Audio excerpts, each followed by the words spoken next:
और परमेश्वर के वचन में से कल हम भजन 21 के 1 पद से लेकर के 6 पद तक हमने पढ़ा और सीखा। और आज मैं चाहूंगा कि फिर से हम 7 पद से लेकर 13 पद तक पढ़ें।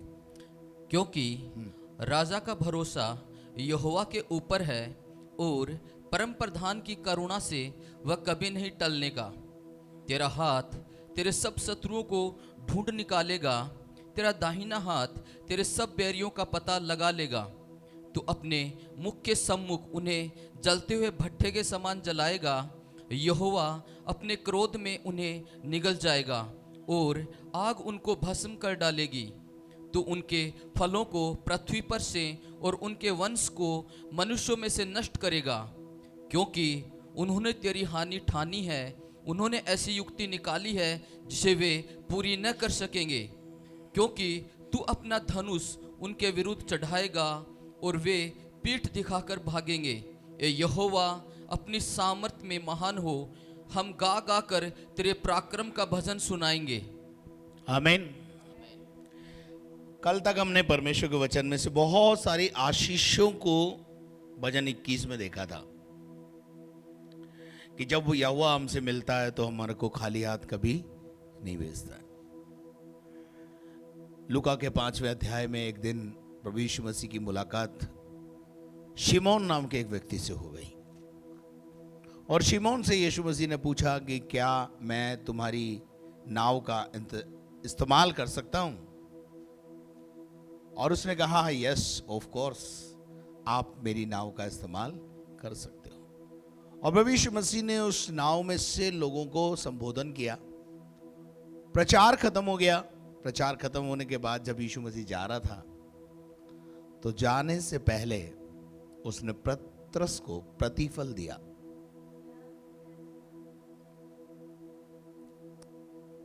हर वो काम जो आप प्रभु के लिए करते हो उसका प्रतिफल परमेश्वर आपको अवश्य रूप से देगा। प्रभु के वचन में लिखा है कि देख, मेरे पास तुम्हारे को देने के लिए प्रतिफल है। आई हैव समथिंग, मेरे पास बहुत कुछ है कि मैं तुम्हें दूं। हालेलुया। यूहन्ना 21 के अंदर प्रभु यीशु मसीह उस तिब्रियास झील के ऊपर पतरस से पूछता है, पतरस, क्या तू मुझसे प्रेम करता है? पतरस ने कहा, हाँ प्रभु, मैं तुझसे मोहब्बत करता हूं। और जो उससे मोहब्बत करता है उसको देने के लिए, मोहब्बत करने वालों को देने के लिए उसके पास बहुत कुछ है। मैं आपको बताना चाहता हूं, पढ़िएगा 15 पद से, यूहन्ना 21 का 15। भोजन करने के बाद यीशु ने सिमोन पतरस से कहा, हे सिमोन, यूहन्ना के पुत्र, क्या तू इनसे बढ़कर मुझसे प्रेम रखता है? उसने उससे कहा, हाँ प्रभु, तू तो जानता है कि मैं तुझसे प्रीति रखता हूँ। उसने उससे कहा, मेरे मेमनों को चरा। मेरे मेमनों को चरा। मेमने किसके हैं? Praise the Lord. बहुत कुछ है यीशु मसीह के पास, लेने वाला होना चाहिए। हालेलुया। मैंने 26 साल में यीशु मसीह से लेना सीखा। उससे मेमने भी लिए और उससे भेड़े भी ली। नहीं, अगली आयत में लिखता है, प्रभु यीशु मसीह कहता है, मेरे मेमने मेरे हैं पर मैं तुझे दूंगा अगर तू मुझसे प्रेम करेगा तो। दूसरी और आयत, अगली आयत में पढ़िए। उसने फिर दूसरी बार उससे फिर कहा, दूसरी बार उसने उससे पूछा, हे सिमोन, हे शिमोन, यूहन्ना के पुत्र, हाँ, क्या तुम मुझसे प्रेम रखता है? क्या, सवाल केवल एक है, क्या तुम मुझसे प्रेम करते हो? Do you love me? भजन 91 में लिखा है, तूने जो मुझसे प्रेम किया है इसलिए मैं ये तेरे लिए करूंगा। यूहन्ना 21 में प्रभु यीशु मसीह पतरस से पूछता है, क्या तू मुझसे प्रेम करता है? और पतरस का जैसे ही उत्तर हाँ में आता है उसे कुछ मिलता है। उसने उससे कहा मेरे पास, हाँ प्रभु, हाँ तू जानता है कि मैं तुझसे प्रीति रखता हाँ, हूँ। आगे, उसने उससे कहा, हाँ, मेरी भेड़ों की रखवाली कर। मेरी भेड़ों की क्या कर, रखवाली कर। एक काम, नौकरी, कुछ ड्यूटी दे दी उसको। उसके बाद तीसरी और बात पड़ी है, उसने तीसरी बार उससे कहा, तीसरी बार और उससे कहा, हे सिमोन यूहन्ना के पुत्र, हाँ, क्या तू मुझसे प्रीति रखता है? सवाल एक ही है, प्रतिदिन एक ही सवाल है प्रभु का, आपसे एक ही सवाल है, डू यू लव मी? क्या तू मुझसे प्रेम करता है? और हमारा उत्तर जब ये आता है कि हाँ प्रभु, मैं तुझसे मोहब्बत करता हूं, तो दिए बिना कुछ नहीं, चूकता नहीं हो। अपने प्रेम करने वालों को हर उत्तम वस्तु देता है। वस्तुएं किसकी है? यीशु कहता है भेड़ें किसकी?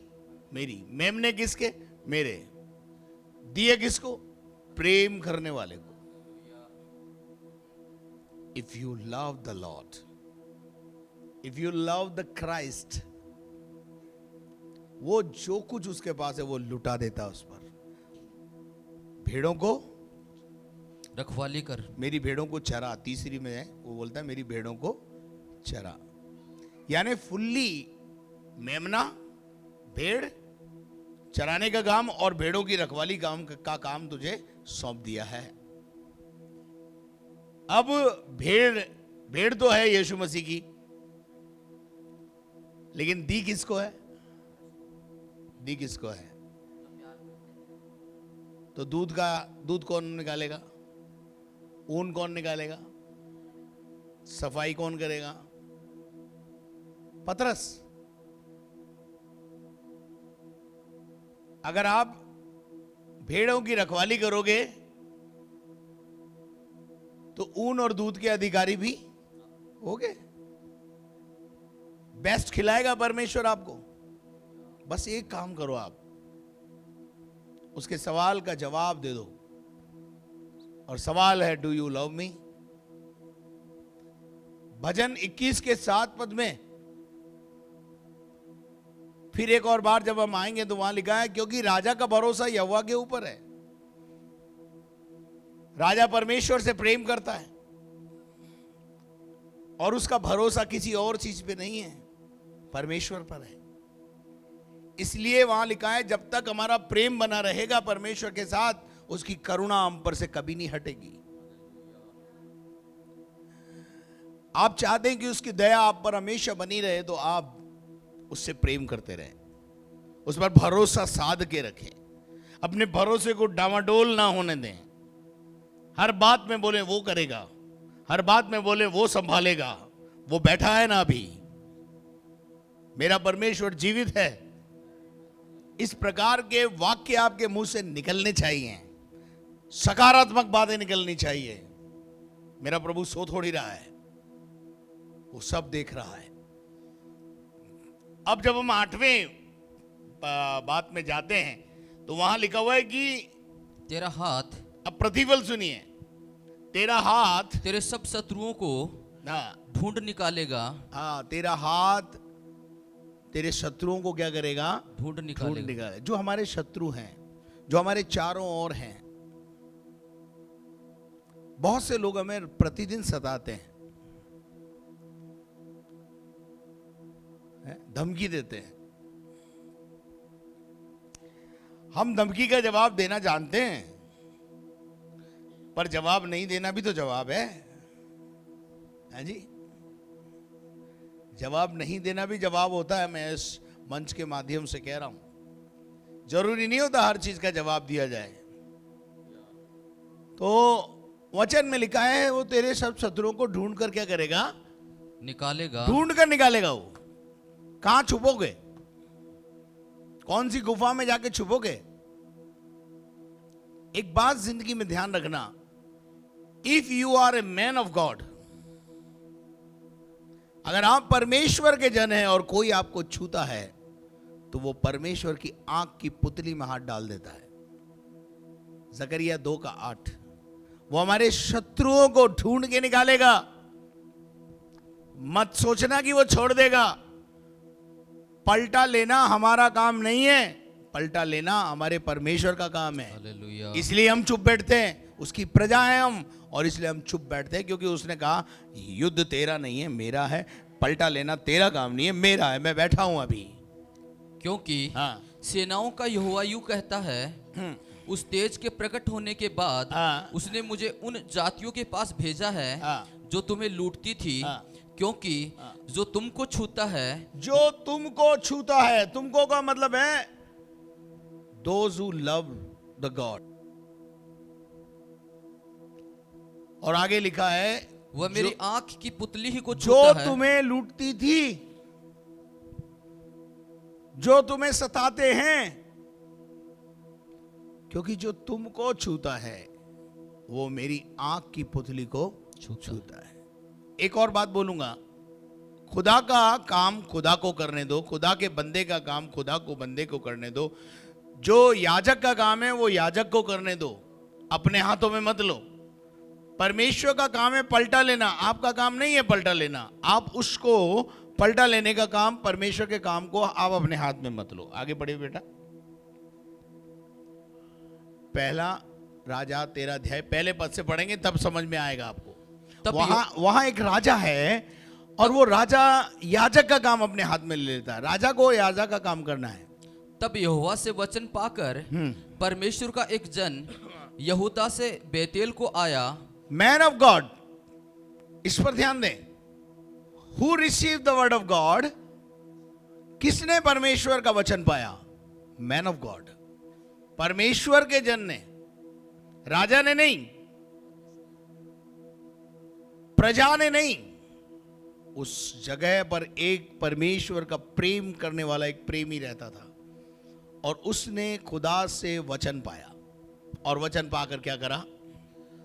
यहूदा से बेतेल को आया और योराबाम धूप जलाने के लिए। यारोबाम राजा, यारोबाम कौन है? He was a king, he was a king that time. और उसने क्या किया? धूप जलाने के लिए वेदी के पास खड़ा था। धूप जलाने के लिए वेदी के पास खड़ा था। आगे, उस जन ने यहोवा से वचन पाकर, वेदी के पास तक आने का अधिकार राजा को है, पर वेदी पर धूप जलाने का काम याजक का है। इसको समझना है। कुछ लिमिटेशंस हैं मसीही जगत में, मसीही आराधना में कुछ लिमिटेशंस हैं, पर एक जगह है जहां हर व्यक्ति नहीं खड़ा हो सकता। कांग्रीगेशन की एक सीमा है जहां तक वो जा सकते हैं, और चाहे राजा भी क्यों ना हो उसकी भी एक सीमा है, क्योंकि वो याजक नहीं है। मसीही जगत में भी एक सिस्टम है। इस राजा ने क्या किया? इस सिस्टम को तोड़ दिया। राजा है तो क्या करेगा भाई? तू खुदा के सिस्टम को तोड़ देगा। इसने क्या किया और इसका प्रतिफल देखिए इसको क्या मिला। पढ़ो। उस जन ने यहोवा से वचन पाकर वेदी के विरुद्ध यूं पुकारा। वेदी के विरुद्ध में ये पुकार कर कहा, वेदी, हे वेदी, यहोवा यूं कहता है कि सुन, दाऊद के कुल में योसिया नामक एक लड़का उत्पन्न होगा। वह उन ऊंचे स्थानों के याजकों को जो तुझ पर धूप जलाते हैं तुझ पर बलि कर देगा। आगे, और तुझ पर मनुष्यों की हड्डियां जलाई जाएंगी। और उसने उसी दिन ये कहकर उस बात का एक चिन्ह भी बताया। यह वचन जो यहोवा ने कहा है, इसका चिन्ह यह है कि यह वेदी फट जाएगी। ये वेदी क्या हो जाएगी? फट जाएगी। इसका चिन्ह यह है कि ये सब कुछ घटनाएं घटेगी। इसका वह चिन्ह है कि वो वेदी जिस पर तुम अपनी बलिदानों को चढ़ा रहे हो वो फट जाएगी, और इस पर की राख गिर जाएगी। इस पर की जो राख है वो गिर जाएगी। और तब ऐसा हुआ कि परमेश्वर का जन का यह वचन सुनकर, जो उसने बेतेल के विरुद्ध पुकार कर कहा, एक चुनौती, एक चैलेंज, खुदा से वचन पाकर इसने डिक्लेरेशन दिया। लेकिन राजा यारोबाम को ये बातें अच्छी नहीं लगती। उसने क्या किया? पढ़ो। यारोबाम ने वेदी के पास से हाथ बढ़ाकर कहा, उसको पकड़ लो। क्या करो? किसकी तरफ हाथ बढ़ा? परमेश्वर के जन की तरफ। किसकी तरफ हाथ बढ़ाया? किसके विरोध में हाथ बढ़ाया?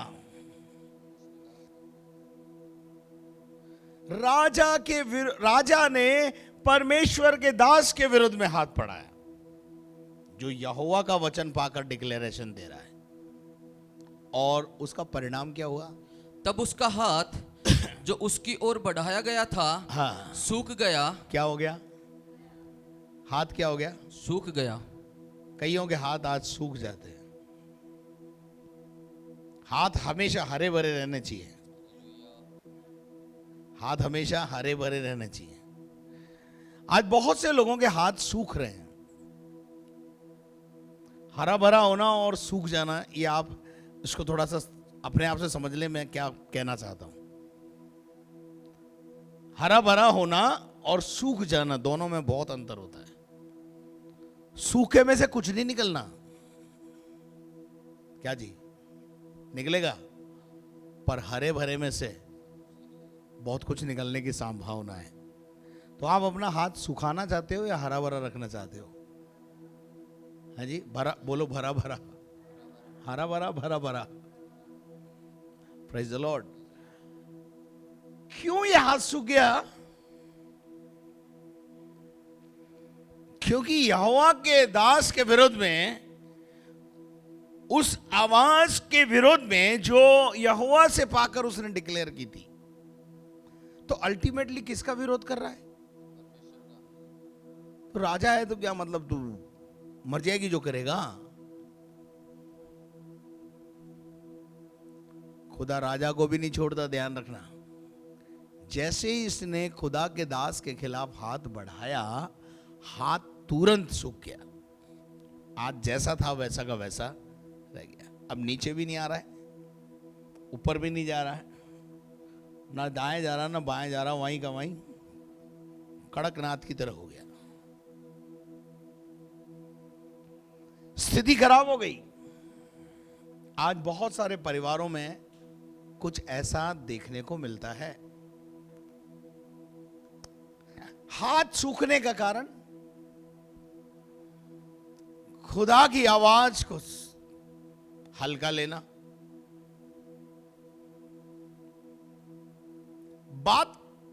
बात कही थी उस याजक ने परमेश्वर से पाके कि वेदी के साथ ऐसा हो जाएगा, और ये क्या इसका विरोध कर रहा है? ऐसा नहीं होगा। वो वेदी ऐसा हो गया, और जैसे ही उसने कहा कि इसको पकड़ लो, हाथ क्या हो गया? सूख गया। उसके बाद क्या हुआ? और वह उसे अपनी ओर खींच ना सका। और वो अपनी ओर खींच नहीं सका, यानी वापस डाउन नहीं हुआ वो आगे। और वेदी फट गई। और वेदी क्या हो गई? बोलो, वचन पूरा हुआ। वचन पूरा हुआ। वचन पूरा हुआ।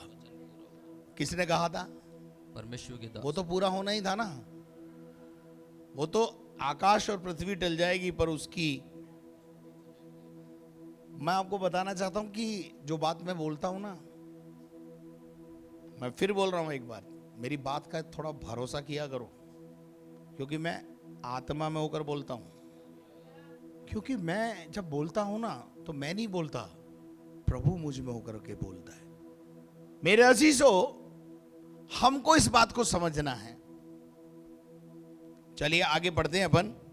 फिर क्या हुआ देखते हैं अपन। और वेदी फट गई। और वेदी फट गई। और उस पर की राख गिर गई। उस पर की राख गिर गई। जो बोला गया था, जो वचन कहा गया था, वो पूरा हुआ। आगे बेटे। अतः वह चिन्ह पूरा हुआ। अतः वो चिन्ह पूरा हुआ जो परमेश्वर के जन ने, जो परमेश्वर के दास ने यहोवा से वचन पाकर कहा था।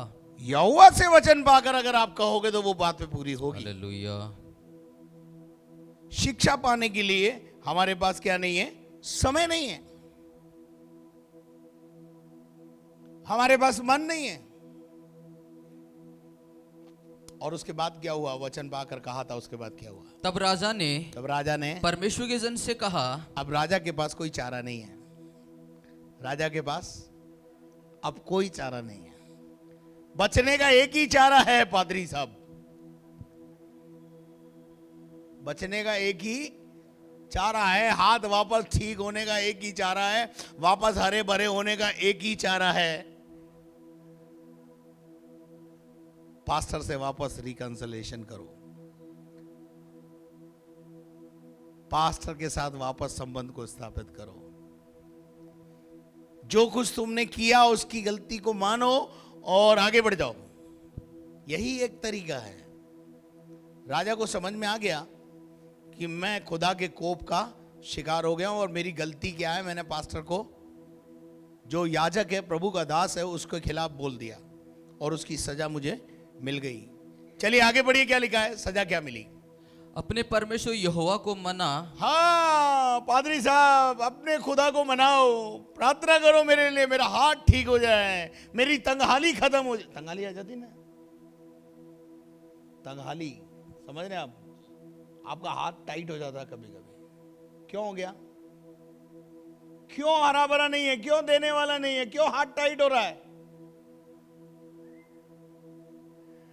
हेलो, रीजन, उसका रीजन है।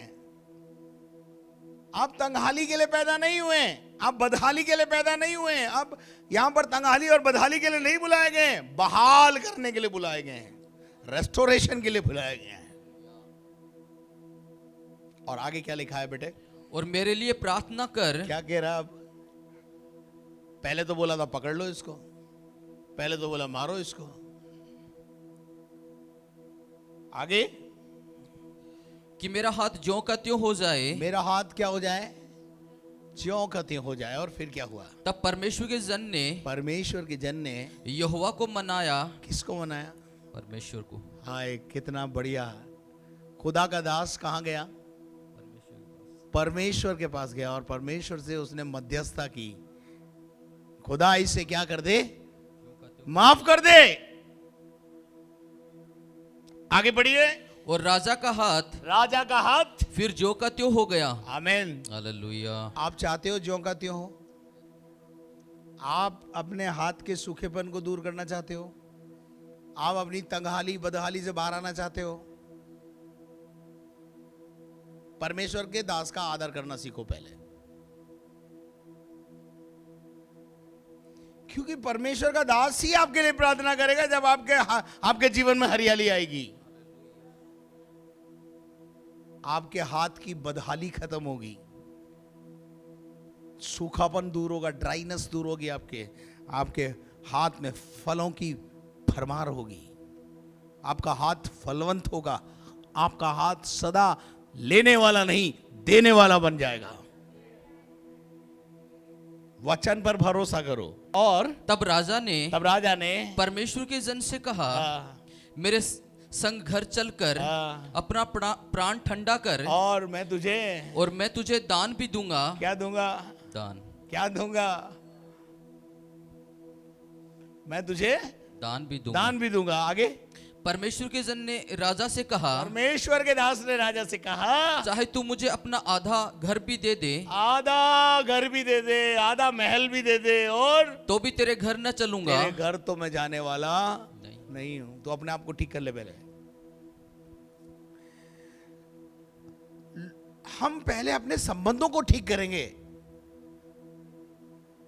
तभी तो घर के संबंध बनेंगे। हमारे अपने घर के व्यक्तिगत संबंध ठीक नहीं है तो घरेलू संबंध कैसे बनेंगे सर? ये मुझे बताइए। पारिवारिक संबंध जब बनते हैं जब हमारे व्यक्तिगत संबंध अच्छे होते हैं। इसने बोला मैं तेरे घर पर जाने वाला नहीं हूं, तेरा दान दून तेरे पास रख, तेरा आधा राज और तेरा महल भी तू अपने पास रख। पढ़ो आगे क्या लिखा है। और इस स्थान में मैं ना तो रोटी खाऊंगा, इस स्थान में मैं ना रोटी खाऊंगा और ना पानी पीऊंगा, क्योंकि यहोवा के वचन के द्वारा, क्योंकि परमेश्वर ने मुझसे ऐसा कहा है, मुझसे यो आज्ञा मिली है, मुझे परमेश्वर की ओर से आज्ञा मिली है कि ना तो रोटी खाना, ना तो इस गांव में रोटी खाना, और ना पानी पीना, और ना उस मार्ग से लौटना, जिससे तू जाएगा। हालेलुया। क्योंकि वहां तेरे शत्रु खड़े मिलेंगे, तुझे मारने वाले खड़े मिलेंगे, तू दूसरा रास्ता अपना कर निकल जाना। परमेश्वर हमको गाइड करता है। आमीन, हालेलुया। जिसका भरोसा खुदा पर होता है। हम वापस आएंगे भजन 21 के 8 पद में। यहाँ लिखा हुआ है तेरा हाथ तेरा हाथ तेरे सब शत्रुओं को ढूंढ निकालेगा, मेरे सारे शत्रुओं को ढूंढ कर निकालेगा, तेरा दाहिना हाथ तेरा दाहिना हाथ तेरे सब बैरियों का पता लगा लेगा, तेरे सब बैरियों का पता लगा लेगा। आपके दुश्मनों का पता किसको है पता है? खुदा को यीशु। पता है, और वो लगा लेगा, आपको टेंशन करने की जरूरत नहीं।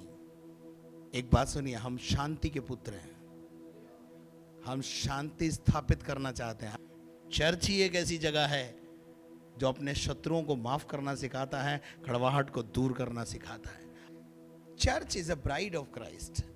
चर्च यीशु मसीह की दुल्हन है, और वो कह रहा है मैं तेरे शत्रुओं को ढूंढ करके निकालूंगा, और तेरा दाहिना हाथ सब बैरियों का क्या लगाएगा? पता लगाएगा। आपको अपनी निगाह ऊपर रखनी है। आपको बोलना है खुदा मैं तो तुझसे प्रेम करता हूं, मैं तो तुझसे प्रेम करता हूं। और जो उससे प्रेम करते हैं उनको वो उनके शत्रुओं को भी ढूंढ कर वो निकाल लेता है। प्रभु आपको ऐसा बल दे कि आप इस भेद को समझें। हालेलुया। आपके शत्रुओं से आपका प्रभु लड़ेगा। संग्राम यहोवा का है, लड़ाई यहोवा की है, आपको केवल खड़े खड़े देखना है। हालेलुया।